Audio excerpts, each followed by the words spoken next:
ಇದು ಒಂದು ವ್ಯಸನ. ಇದು ಹಿಂದೆ ನಮಗೆಲ್ಲರಿಗೂ ಕೂಡ ಯುವ ಜನಾಂಗ ಗಾಂಜಾಕ್ಕೆ ಅಡಿಕ್ಟ್ ಆಗ್ತಾ ಇದ್ದಾರೆ, ಡ್ರಗ್ಸ್ಗೆ ಅಡಿಕ್ಟ್ ಆಗ್ತಾ ಇದ್ದಾರೆ ಅಂತ ಒಂದು ಇನ್ನೂ ಕೂಡ ಆತಂಕ ಇದೆ.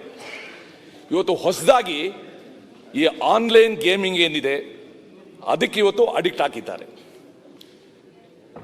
ನಾವು ದಿವಸ ನೋಡ್ತಾ ಇದ್ದೀವಿ, ಆಸ್ತಿಗಳನ್ನ ಕಳ್ಕೊಳ್ತಾ ಇದ್ದಾರೆ, ಪ್ರಾಣಗಳನ್ನ ಕಳ್ಕೊಳ್ತಾ ಇದ್ದಾರೆ. ಮಕ್ಕಳು ಇವತ್ತು ಆನ್ಲೈನ್ ಗೇಮಲ್ಲೇ ಆಟ ಆಡ್ತಾ ಇದ್ದಾರೆ. ಸೊ ಇವಾಗ ನಂದು ಸರ್ಕಾರದ ಮುಂದೆ ಪ್ರಶ್ನೆ ಇರೋದು, ನೀವು ಒಂದು 2021ನೇ ಇಸ್ವಿನಲ್ಲಿ ಒಂದು ಅಮೆಂಡ್ಮೆಂಟು ತಂದಿದ್ರಿ. ಅದನ್ನು ರಾಜ್ಯ ಉಚ್ಚ ನ್ಯಾಯಾಲಯ ಆದೇಶನ ರದ್ದು ಮಾಡಿತ್ತು. ನೀವು 2023ರಲ್ಲಿ ಸುಪ್ರೀಂ ಕೋರ್ಟಲ್ಲಿ ಅಪೀಲ್ ಹಾಕಿದ್ದೀರ. 23 ಆಯಿತು, 24 ಆಯಿತು, 25 ಆಯಿತು. ಇದೊಂದು ಬರ್ನಿಂಗ್ ಇಶ್ಯೂ ಅಂತ ಅಂದ್ಕೊಂಡು ಇದನ್ನು ಒತ್ತು ಕೊಟ್ಟು ಆ ಸ್ಟೇನ ಯಾಕೆ ವೆಕೇಟ್ ಮಾಡಿಸಿಲ್ಲ ಅನ್ನೋದು ಒಂದು ಪ್ರಶ್ನೆ. ಎರಡನೇ ಪ್ರಶ್ನೆ, ನೀವೇ ಹೇಳಿದ್ದೀರಾ ಉತ್ತರದಲ್ಲಿ 8/4/25 ದಟ್ ಈಸ್ 8 ಏಪ್ರಿಲ್ ಮಾನ್ಯ ಗೃಹ ಸಚಿವರ ಅಧ್ಯಕ್ಷತೆಯಲ್ಲಿ ನಡೆದ ಸಭೆಯಲ್ಲಿ ಡಿಜಿಪಿ CN ನೇತೃತ್ವದಲ್ಲಿ ಗೇಮಿಂಗ್ ಉದ್ಯಮದ ಪ್ರತಿನಿಧಿಗಳನ್ನು ಒಳಗೊಂಡಂತೆ ಕಾರ್ಯಪಡೆ ರಚಿಸಲು ನಿರ್ದೇಶನ ನೀಡಲಾಗಿದ್ದು ವರದಿಯನ್ನು ನಿರೀಕ್ಷಿಸಲಾಗಿದೆ. April, May, June, July, we are in the month of August. ಒಂದು ಸಮಿತಿ ಇದನ್ನು ನೋಡಿ ಒಂದು ವರದಿ ಕೊಡೋಕ್ಕೆ 4 ಮಂತ್ಸ್ ತಗೊಂಡ್ರೆ ಇನ್ನೂ ಎಷ್ಟು ಅಮಾಯಕರು ಬಲಿಯಾಗಬೇಕು, ಇನ್ನೂ ಎಷ್ಟು ಅಮಾಯಕರು ಈ ಒಂದು ಪಿಡುಗಿಗೆ ಸಿಲುಕಬೇಕು, ಎಷ್ಟು ಪ್ರಾಣಗಳು ಹೋಗಬೇಕು, ಎಷ್ಟು ಆಸ್ತಿ ಹೋಗಬೇಕು.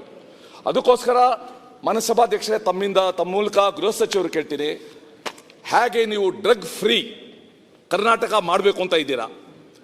ಇದು ದೇರ್ ಆರ್ 2 ಟೈಪ್ಸ್. ಒಂದು ಚಾನ್ಸ್, ಗೇಮ್ ಆಫ್ ಚಾನ್ಸ್, ಇನ್ನೊಂದು ಗೇಮ್ ಆಫ್ ಸ್ಕಿಲ್.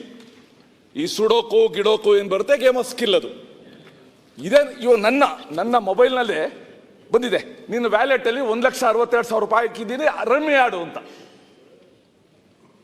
ಎಷ್ಟು ಜನಕ್ಕೆ ಆ ಟೆಂಪ್ಟೇಷನ್ನ ರೆಸಿಸ್ಟ್ ಮಾಡೋ ಕೆಪಾಸಿಟಿ ಇರ್ತದೆ? They are tempting the youngsters, rummy ಆಡಿ. ಅಂಡ್ ಅನ್ಫಾರ್ಚುನೇಟ್ಲಿ ಬಹಳ ಪ್ರಖ್ಯಾತ ವ್ಯಕ್ತಿಗಳು, ಹೇಗೆ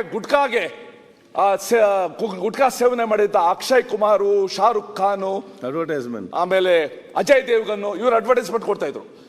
ಈ ರಮ್ಮಿ ಆಡಿ ಅಂತ ಹರ್ಭಜನ್ ಸಿಂಗು ಅಂತ ಅವರು ಕೂಡ ಅಡ್ವರ್ಟೈಸ್ಮೆಂಟ್ ಕೊಟ್ಟು ಇವತ್ತು ಟೆಂಪ್ಟ್ ಮಾಡ್ತಾರೆ. ಅದಕ್ಕೋಸ್ಕರ ಸರ್ಕಾರ ಇದನ್ನ ಬಹಳ ಗಂಭೀರವಾಗಿ ತಗೊಂಡು ಈ ಆನ್ಲೈನ್ ಗೇಮ್ ಇದೆ ಅದಕ್ಕೆ ಮಕ್ಕಳು ಪಿಡುಗಾಗದೇ ಇರೋಂಗೆ ಏನು ಕ್ರಮ ತಗೊಳ್ತೀರಾ ಹೇಳಿ.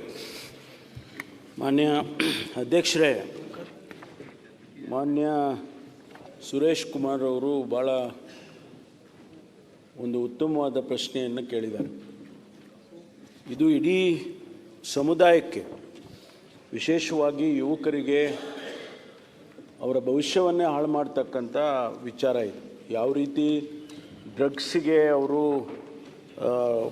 ಮಾದಕ ವಸ್ತುಗಳ ವ್ಯಸನಿಗಳಾಗಿ ಅವರ ಜೀವನವನ್ನು ಹಾಳು ಮಾಡ್ಕೊಳ್ತಾರೆ, ಅದೇ ರೀತಿ ಅದಕ್ಕಿಂತ ಒಂದು ರೀತಿಯಲ್ಲಿ ದೊಡ್ಡ ಪ್ರಮಾಣದಲ್ಲಿ ಹಾನಿ ಆಗ್ತಕ್ಕಂಥ ವಿಚಾರ ಇದು. ಸರ್ಕಾರ ಇದನ್ನು ಗಮನಿಸಿಯೇ 2021ರಲ್ಲಿ ಪೊಲೀಸ್ ಆ್ಯಕ್ಟಿಗೆ ಅಮೆಂಡ್ಮೆಂಟನ್ನು ತಂದಿದ್ದಾರೆ. ಆ ಅಮೆಂಡ್ಮೆಂಟನ್ನು ತರುವಾಗ ಅದಕ್ಕೆ ಮುಂಚೆ ಪೊಲೀಸ್ ಆ್ಯಕ್ಟ್ನಲ್ಲಿ ಇದು ಬರಲಿಲ್ಲ, game of chance, game of ಇದು ಅಂತೇಳಿ ಬಂದಿರಲಿಲ್ಲ, ಆ್ಯಂಟಿಸಿಪೇಟ್ ಮಾಡಿರಲಿಲ್ಲ. ಆ ಸಂದರ್ಭದಲ್ಲೇ ಪೊಲೀಸ್ ಆ್ಯಕ್ಟಿಗೆ ಅಮೆಂಡ್ಮೆಂಟನ್ನು ತರ್ತಾರೆ ಮಾನ್ಯ ಅಧ್ಯಕ್ಷರೇ.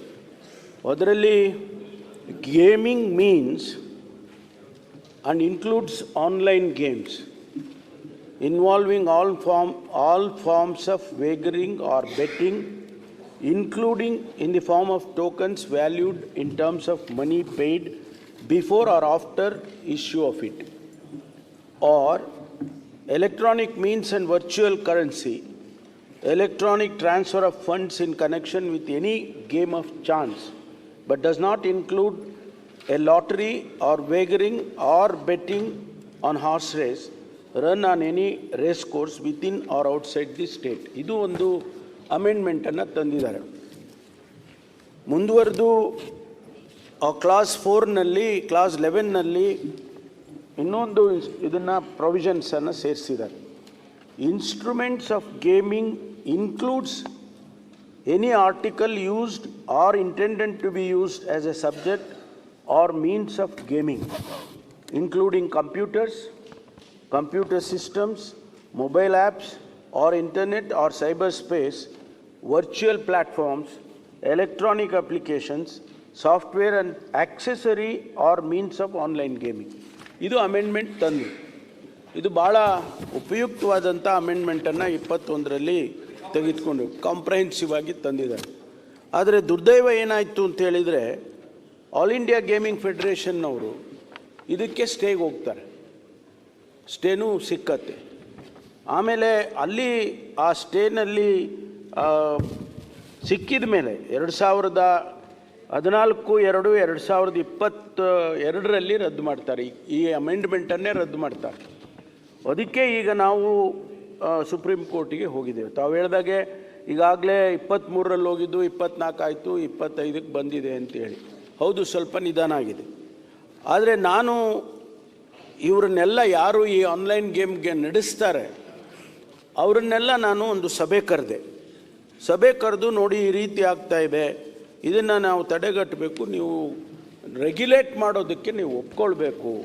ಯಾಕೆಂದರೆ ಈ ಆ್ಯಕ್ಟನ್ನು ನೀವು ಹೋಗಿ ಅಲ್ಲಿ ಸ್ಟೇ ಮಾಡಿದರೆ ಇದು ಸಮಾಜದ ದೃಷ್ಟಿಯಿಂದ ಇದು ಸರಿ ಆಗೋದಿಲ್ಲ ಅಂತೇಳಿ ನಾನು 8 ಏಪ್ರಿಲ್ 25ಕ್ಕೆ ಒಂದು ಸಭೆಯನ್ನು ಕರೆದು ಅವ್ರನ್ನೆಲ್ಲ ಕನ್ವಿನ್ಸ್ ಮಾಡಿ ಹೌದು ನಾವು ಒಪ್ಕೊಳ್ತೀವಿ ಅಂತೇಳಿ ಈಗ ಅವರು ಕೂಡ ಒಪ್ಕೊಂಡಿದ್ದಾರೆ. ಅದಕ್ಕೆ ನಾನು ಒಂದು ಸಮಿತಿನೂ ಕೂಡ ಈಗಾಗಲೇ ಪ್ರಣಾಮ್ ಮೊಹಾಂತಿ ಅವರ ನೇತೃತ್ವದಲ್ಲಿ ಒಂದು ಸಮಿತಿಯನ್ನು ಮಾಡಿದ್ದೇನೆ. ಅವರು ಈಗ ಸೆಪ್ಟೆಂಬರ್ನಲ್ಲಿ ರಿಪೋರ್ಟನ್ನು ಕೊಡ್ತೇವೆ ಅಂತೇಳಿ ಹೇಳಿದ್ದಾರೆ. ಆ ರಿಪೋರ್ಟ್ ಬಂದ ನಂತರ ಈಗೇನು ನಾವು ಸುಪ್ರೀಂ ಕೋರ್ಟಲ್ಲಿ ಕೂಡ ಈಗ ನಾವು ವೆಕೇಟ್ ಮಾಡೋದಕ್ಕೆ ಪ್ರಯತ್ನ ಮಾಡ್ತಾ ಇದ್ದೀವಿ, ಅದು ಒಂದು ಕಡೆ ಆಗುತ್ತೆ.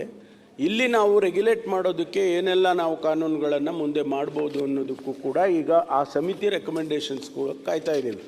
ಆದ್ದರಿಂದ ಇದು ಒಂದು ಭಾಳ ಗಂಭೀರವಾಗಿರ್ತಕ್ಕಂಥ ಸಮಸ್ಯೆ. ಇದನ್ನು ರೆಗ್ಯುಲೇಟ್ ಮಾಡೋದಕ್ಕೆ ಸರ್ಕಾರ ಬದ್ಧವಾಗಿದೆ. ಒಂದು ಜೊತೆಗೆ ರೆಗ್ಯುಲೇಟರ್ನ ಖಂಡಿತವಾಗಿ ನಾವು ಮಾಡ್ತೇವೆ ಅನ್ನುವಂಥ, ಯಾಕೆಂದರೆ ಇದು ಡಿಫೈನ್ ಆಗಬೇಕು. ನಾನು 86 kg ಇದ್ದವಳು 71 kg ಬಂದಿದ್ದೀನಿ. ವಯಸ್ಸಾದ್ಮೇಲೆ ಸ್ಮಾರ್ಟ್ ಆಗಿ ಕಾಣ್ತೀರ ಅಂದ್ರೆ ಜಿನ್ನಿ. 126 kg ವೇಟ್ ಇದ್ದು ನಾವು ಈಗ 114 kg ಲೆಕ್ಕ ಬಂದಿದ್ದೀವಿ. ಯಾವುದೇ ಸೈಡ್ ಎಫೆಕ್ಟ್ ಆಗಿಲ್ಲ. 84ರಿಂದ 50 kg ಬಂದೆ. ಆಮೇಲೂ ಸಣ್ಣಗೆ ಫಿಟ್ ಆಗಿದ್ದೀನಿ. ಅದಕ್ಕೆ ನಾನು ಯೂಸ್ ಮಾಡ್ತಾ ಇರೋದು ಜೀನಿ ಸ್ಲಿಮ್.